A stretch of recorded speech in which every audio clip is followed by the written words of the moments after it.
Big Boss season 7 Malayalam live അപ്ഡേറ്റിലേക്ക്. അങ്ങനെ nomination പ്രക്രിയ അവസാനിച്ചിരിക്കുന്നു. ആരൊക്കെയാണ് ഇപ്പോഴത്തെ ക്യാപ്റ്റൻസിയിൽ എന്നറിയണ്ടേ?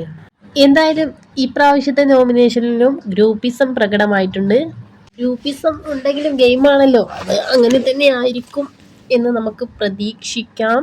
എന്തായാലും ആരൊക്കെയാണ് നമ്മുടെ ഒരു ക്യാപ്റ്റൻസിയിൽ വന്നിരിക്കുന്നതെന്ന് നോക്കാം. നെവിന്, അക്ബർ, ആര്യന് ആണ്. ടാസ്കിലെ പ്രകടനം വെച്ചിട്ടാണെങ്കിൽ നെവിനും അക്ബറും അത്ര യോഗ്യരൊന്നും അല്ല. ആര്യന് പിന്നെ കള്ളത്തരമൊക്കെ ചെയ്തിട്ടാണെങ്കിലും വിജയിച്ചിട്ടുണ്ട്. അത്യാവശ്യം നല്ല നിലയിൽ കളിച്ചിട്ടുണ്ട് എന്ന് പറയാം. ജിസേൽ പോയതോടെ ആര്യൻ ഒന്ന് ഉഷാറായി എന്ന് പറയാം. ജിസേൽ ഉണ്ടായിരുന്ന സമയത്ത് ആര്യൻ ക്യാപ്റ്റൻ ആയിരുന്നല്ലോ ഒരു വട്ടം.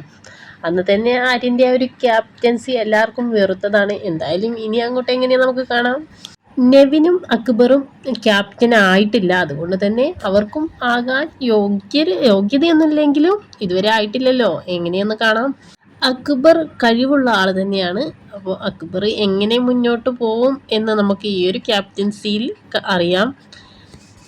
നെവിൻ ഒരു ആവറേജ് ഗെയിമൊക്കെ കളിച്ചിട്ടുണ്ട്, എങ്ങനെയെന്ന് കണ്ടറിയാം.